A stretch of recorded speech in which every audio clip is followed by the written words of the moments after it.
Hello, and welcome back to Let's Talk Chicago Bears. Well, we got through that Philly game, didn't we? It was much better than I thought. That defense is a really good defense.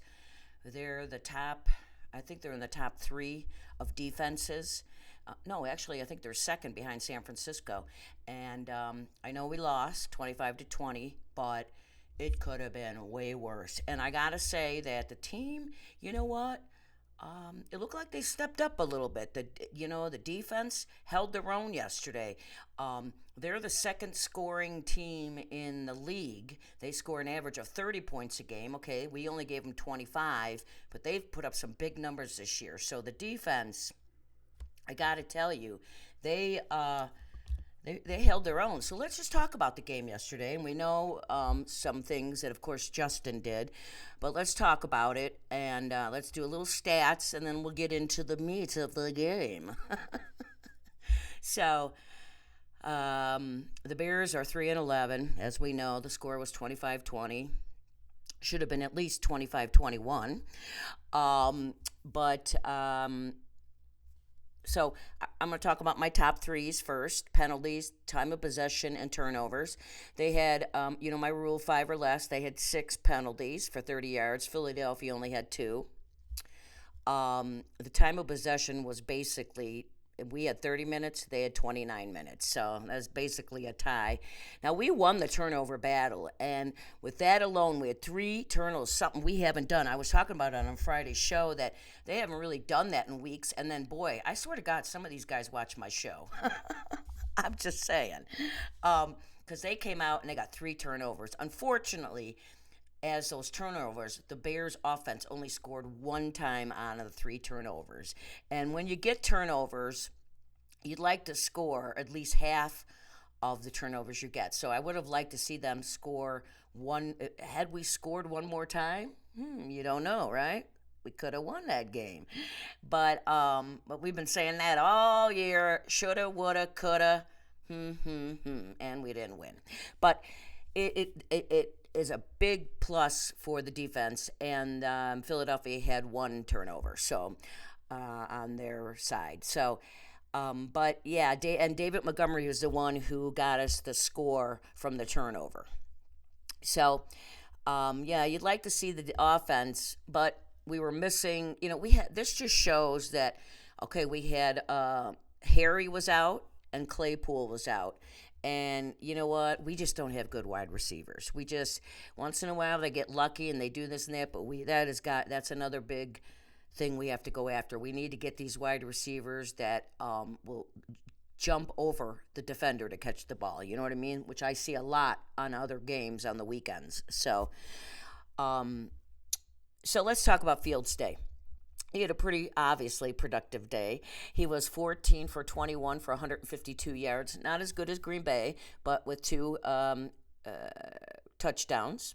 He was sacked 6 times, which is not a surprise because if you remember, I told you going into that game, they had 49 sacks on the defense for Philadelphia. So I'm not surprised. I really thought it was going to be much higher. And then he rushed for 95 yards, which put him in a category a special category. First, Fields broke Bobby Douglas's record, which most of you are too even young to know who he is, probably. I'm sure you've heard his name in passing. Bobby Douglas's record was from 1972, and he had 968 yards. So Fields broke a franchise record. And then he is also now the 3rd quarterback in NFL history to run for over 1,000 yards a season. And he still has 3 more games to go. Lamar Jackson is the leader right now. He had 1,206 yards rushing in season 2019. And then Mike Vick did it back. He did 1,039 yards in 2006. So I'm pretty sure that by the end of the season, Fields will for sure be second, and it'll go Lamar Jackson and Fields and then Vick. Or you never know. Will he pass Lamar Jackson? He's got 1,000 yards right now, so I don't know. We'll see.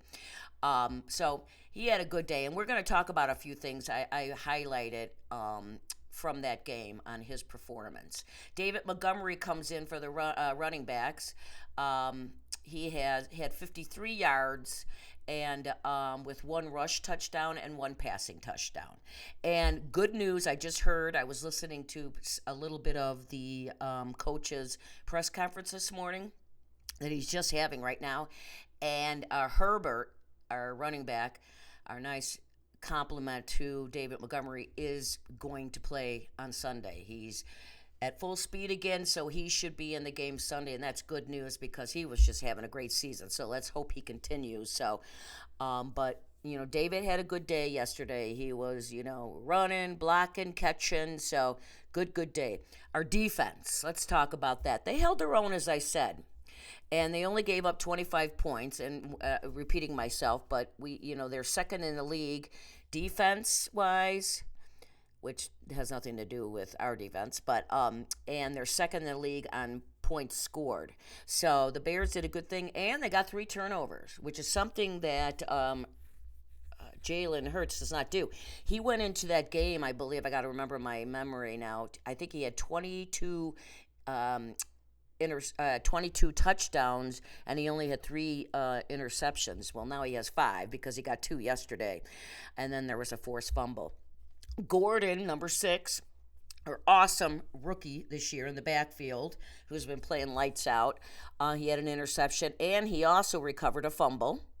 36, Houston Carson got an interception, and number 64, Purnell, forced he's the defensive lineman. He forced a fumble that was recovered by Gordon. And I got to say, like I said, I think somebody's watching my show, because if you watch my show, the last couple shows. Well, I did it on my podcast last Wednesday, and I'm pretty sure I did on, I don't know if I mentioned him last Friday, but I definitely mentioned him after the Green Bay. I've been mentioning him, that I've been calling that guy out because I've seen him several times, when plays are going on, and he's just standing there. And their plays like running right by him, and he's just standing there like doo-doo-doo-doo-doo. But he forced a fumble this week. So I'm like, oh, man, I think he watches my show. I'm just saying. So pretty good. And they even sacked Hurts once, which is kind of funny, because he gets sacked. I think he was sacked 34 times going into that game. Justin going to that game was 40 times. Now he's at 46. He might be leading the league. I'm not sure at that point. He was third on that list going into the game, being sacked. But they were all over the field. And the backfield, I think, had a great game. Number 6, Gordon. Brisker, number 9. Jalen Johnson, number 33. They were all playing really well back there yesterday. And you know what? They really did a good job. They knocked down a lot of passes. They didn't get any pass interferences. So I saw a real step for them. I think the backfield, as I've been saying most of the year, is not a problem for us. We don't have to worry about that. And we can concentrate on the areas we need to work on the defenses. We know the defensive line and the linebackers, we really got to work, especially the defensive line. I mean, they did a pretty decent job yesterday. I will not deny it, but they have to be better because we were in that game. But you know what? What are you going to do? So yesterday, Fields, I'm going to point out 2 really good plays that I thought he did that really stood out in his play yesterday. There was a play in the second half, I think it was the third quarter, where it could have even been the fourth. It doesn't really matter. But Fields was he had just gotten sacked on first down, and then it went second. It was on second down, so it was 2nd and 27 after he got sacked. He takes the ball, and the Philadelphia is just rushing him. And I thought he was going to get sacked again. It sure looked like it. I forgot who had him, but I forgot his name. But he was all over him all day yesterday, and he got him. He had him, and then Fields slipped out of it and ran. And you know what run I'm talking about? And I think it was like a 40-something yard run, 47 or something like that. But he ran down the field. Guys were missing him right and left, and he was running down the field, and he just stepped out at the 9-yard line. I really wanted to see him get the touchdown because it was a fantastic run. They were chasing him, and like I said, one guy had him in the backfield. And he just got away. I mean, he just slipped out and got away and took us down to the 9-yard line. And the next play, David Montgomery ran in for a touchdown. So that was a really, really impressive play. And then in the fourth quarter, with less than 4 minutes, Fields, his pocket awareness was very impressive on this one. He goes back, and of course Philadelphia's coming in his face again, and he's running all over. He's running to his right, and he's just looking. You could see he's still doing it. And by the time he came back around, number 13, Pringle, wide open, and he hits him, and he steps in for the touchdown. And it was 25-20 at that point. So we had a chance. We all know what happened after that. We didn't. Then we didn't have a chance. But that pocket awareness was really impressive. I see him, in the beginning of the season, not so much, right? He didn't seem comfortable out there. He definitely seems a lot more comfortable, don't you guys think? I think so. And the offensive line, well, we're going to talk about the injuries right now that hurt us. The Bears had some bad injuries yesterday, and it started in the first play after the first couple plays. It wasn't the first play, but it was in the Bears' first possession, and Jenkins went down, our O-lineman, with a scary neck injury. But they say he's doing fine now. He was in the hospital overnight, and the coach says we won't know anymore till tomorrow. Then St. Brown, one of our wide receivers, went out early, number 19, with a concussion. Then this one hurt. Sanborn, our defensive lineman, went out with an ankle. And then late in the game, Jalen Johnson, our great backfield guy, went out with ribs. So those injuries definitely hurt. And, St. Brown, that hurt because, we're very weak at wide receiver as it is. So, and you didn't have Claypool or Harry in there. So that really hurt. And that just shows you how weak we are in that department because, Justin just doesn't, these guys aren't getting open, so he has nobody to throw to. But he is definitely a lot more confident. You have seen him mature, Fields, throughout the season greatly, I think. So I like that they're passing more. I think they heard my show again because I've been begging for that for weeks, have I not? And I'm telling you, somebody on the Bears is watching Let's Talk Chicago Bears with me. So, and who wouldn't want to watch me?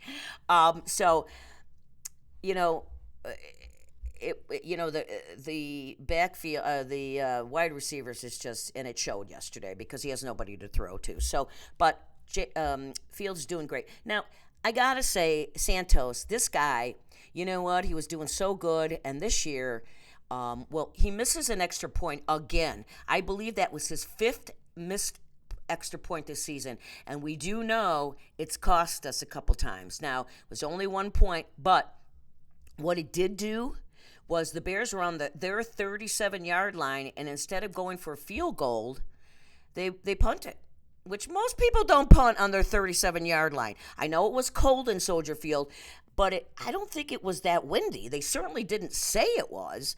I wasn't there. I was sitting in the comfort of my own home in chilly Las Vegas. But, that's just no confidence in your kicker, because if we kick that one, we get the extra point, it's 24-25, right? Whole different game. And I know it's 1 point, but I've said this many, many times. It's momentum, and it takes out. The offense goes down there, gets a touchdown. You can't get the fucking extra point, Santos. It does make a difference because the players are like, oh man, they did their job. So I don't know what's going to happen to Santos in the offseason. I mean, it is hard finding field goal kickers. There's no doubt about it. So the Bears might tough it out with him, but he's had a rough year this year. And it all started after that last coach last year. What was it? He had kicked how many? It was 30 something in a row. And then he sends him out there for a 62-yard field goal, which of course he wasn't going to make. And it breaks his record. And I swear, ever since that happened, we know what coach I'm talking about. That bald-headed guy that wears that stupid visor. I won't say his name anymore. But ever since then, he's been rocky. And I know it probably has nothing to do with it, but I'm just saying. But it does hurt. Every point you leave on the field is hurting your team. And we've left points on our kicking team this year quite a bit. So it's just not a good thing. I'm not digging that at all. And I know part of it is he said, okay, if he misses it, then they get the ball on a good yard line, and then that just makes it easier for Philadelphia to score. I get that, but still. 37-yard line, what is it, 10 yards after that, so it would have been a 47-yard kick. Come on, he's made those. And so I'm just saying, it doesn't sound like the Bears have a lot of confidence in him right now. So, and that's unfortunate. It really is. What else from yesterday's game? Shucks, I was going to say something else and right out of my head. See, pickled. But yesterday's game, all in all, there's there's things we point out that were highlights. The defense held their own. It was a tough team. They've only lost one game this season, Philadelphia, and they are darn good. And they're going to go far in the playoffs. But the Bears showed they can make mistakes. They had the 3 turnovers. And the Bears did knock down a lot of passes in the backfield. So you got to give them props when they get it. Because, we haven't given them a lot. But it's just, I was confident we weren't going to win this game. We have 3 games left. Next week, we've got Bills at home. Then we're in Detroit. And then we're at home playing Minnesota. Last 3 games. I think, Buffalo is good. There's no doubt about it. I think their record, I forget what it is, but they're good. They're very good. They have some losses. I think they have 3 losses, 3 or 4 losses, whatever. But I don't know. They're a little banged up.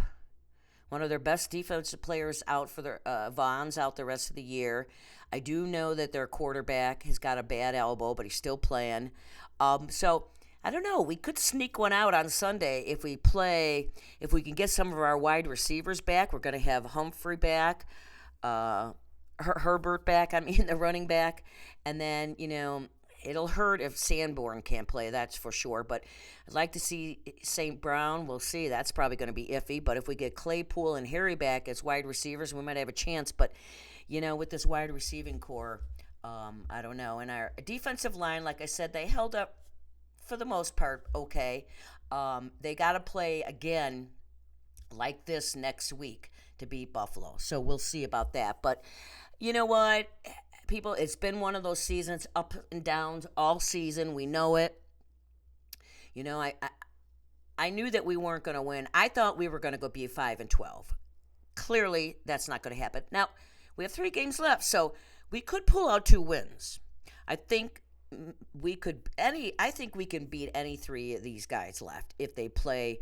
I think we could beat Buffalo, Detroit, and Minnesota. Out of the 3, Detroit is the hottest. Now they're 7-7, and they are definitely in the hunt for the playoffs. So good for Detroit, but not when they're playing our Bears, right? So I don't know. You know what? These 3, you saw Minnesota lose. No, Minnesota, oh my God, that's right. They won. What a crazy weekend those games were on Saturday. There was a stinker mixed in there, but that Minnesota game, they set a record. They were down 36-0. They came back and won that game. And that set an NFL record. The last one was the Buffalo Bills playing the Houston Oilers. Now, people are going, No, that's not what they're called, Lynn. They're called no. They were called the Houston Oilers back then, and the Buffalo Bills were losing 34 to nothing, and they came back and won that game to go to the playoffs. So now Minnesota just passed. It was a crazy game. That was so good though. And then the that night the Buffalo game was really really good too, and they came through and won at the end. So there were some great games on Saturday. I got to tell you, I was digging that. So and watching some of these teams that are really good, I'm like, oh man, wouldn't it'll be so great next year in 2023 if we can really pull it together, fill these spots that we desperately need help on: O line, defensive line, linebackers, um, wide receivers. Those are the four categories we've really got to address in the off season, and you're going to have a much more experienced Justin Fields next year. So the future does look bright. I mean, if people really thought that we were going to have like a playoff season or even a winning season this year, you're real Bears fans, so I know that's why you believe that. Real Bears fans always hope, like my buddy Dan. But the fact is, I knew they were not going to. I was praying for 500, and I know that was a bit of a stretch. And then after you saw how the Bears started playing, you knew it wasn't going to happen. But next year, I believe if they can turn this around, we're going to, so if we need to pull out a win or two to go into the offseason on a high note. They got to know what it feels like to win. And if they could win back-to-back games, like maybe Buffalo and Detroit, or Detroit and Minnesota, that would be a huge boost for this team and their morale for the ones that are still left next year.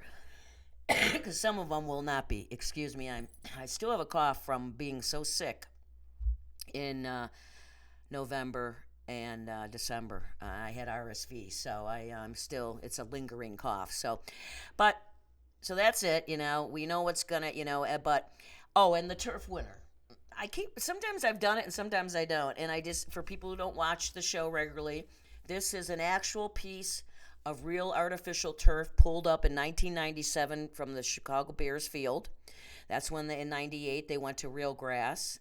And then they sold chunks of it. So my husband and I bought a couple. So look at how thin it is. Now, don't look at the wood because that Bears put that on there to sell it.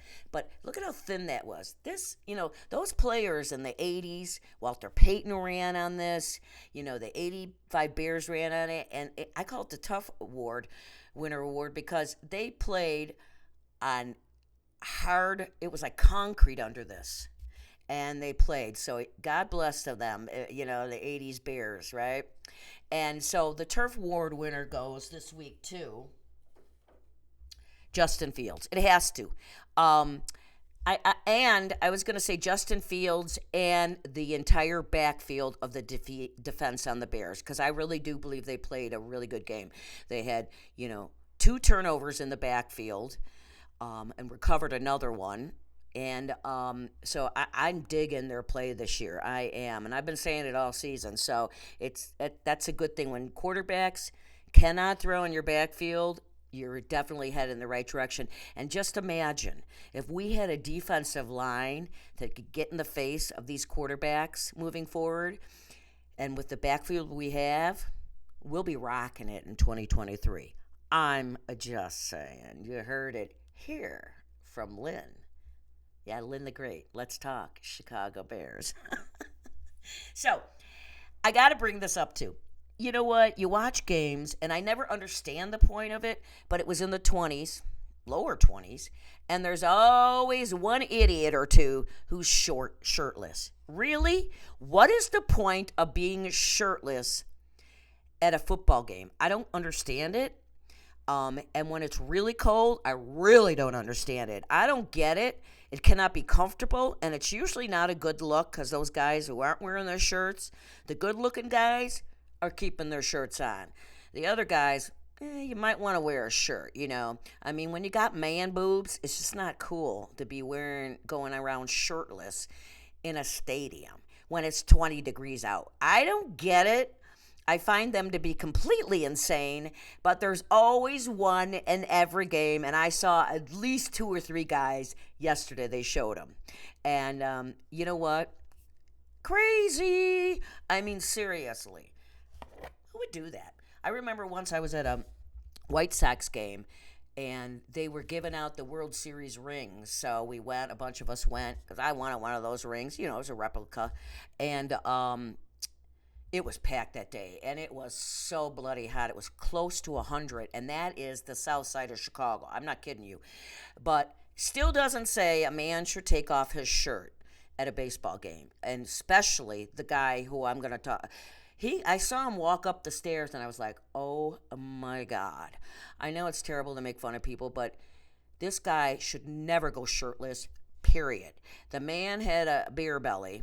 Now, I have a beer belly, but I keep my shirt on. And he had man boobs. I think his boobs were bigger than mine, okay? And he walked up, and I thought, oh, my God, that's disgusting. And then I saw him walking back down, and this is mean. I yell, put a shirt on! And everybody around us just laughed and clapped. It was hilarious. But I know, I had to point it out, but it was just not a good look, sir. It's never the rip guys that walk around without their shirts at the baseball or football games. It's the ones that should keep a shirt on. Again, I'm just saying. So really, you know what? I could go on and on, but I'm not going to beat a dead horse. You know what? It was another loss, but we made progress again. We did some turnovers. You know, the backfield looks great. Justin looks comfortable. He had some really good plays out there yesterday. If he has the talent around him to move forward, if he has a good O-line next year and wide receivers, he's going to be balling even more. I mean, he's going to be matching his rushings with his passing, and that's what we want to see because we want to see him pass. That's what we want from our quarterback because he's going to get hurt if that's all he can do. And we've got running backs, right? So, Justin, you can run the ball, but next year we want to see a lot more passes, and I want to see more passes the rest of the season. They've got nothing to lose, right? So, you know, Bears fans, we've got to keep our chin up, you know, so it can hide that, double chin that I've got going here. Whew, this has not been a good second half of the year for your show host. She's been injured and sick, and she's gotten fat. So, 2023, this person is going to get her shit together like the Bears are going to do, okay? Right on. But Bears fans, let's just look at the positive. The season's almost over, unfortunately, but we have gotten better from the beginning of the season. If you really think about it, we have. And you know what? There's only one game I think we were blown out. So I know moral victories don't necessarily help, but they do feel a little bit better when you're 3-11. So Bears fans, do not pile on. You know what? We've got a good team moving forward, and we're only going to get better. The future looks bright. So on that note, I just want to shout out to all of you. Thank you so much. I will see you Friday. I will do a pre-show for the Bills game. And then Monday, day after Christmas, I'll do another one. But I know everybody's hustling and bustling for the holidays, so I really hope that you all have a wonderful holiday. And you're all ready, not stressing out too much. It can be a very stressful time, but don't. And it can be a very lonely time for people. So as I always end my show, be kind, love one another, stop hate, stick together, help people out if you see them. Smile at people. People struggle this time of the year. People who struggle and are alone, it's awful the other 12, 11 months of the year, but this is the worst. And I know, okay, I'm not going to get into that, but it's a tough time. So please, let's all stick around and let's help each other out. Be kind. It is that time of year. I just wish people would do it all the time. But I love you guys. Thank you so much for watching. I had a good viewership on my last show. Man, that was awesome. Thank you. And I got a couple more subscribers. Rock on. Thank you. So if you like my show, subscribe to it. I'm shooting for 400. I made my 300 goal this year. So I won't make the 400 till next year, but that's okay. Every subscription gets me closer, and you know, this show announcer, loves it and appreciates every subscriber I get and watch I get. So I love you guys. Bears fans, let's just stick it out. We're going to make it.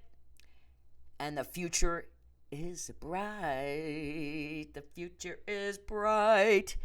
And on that note, go Bears. Let's get them all healthy for Sunday's game against Buffalo.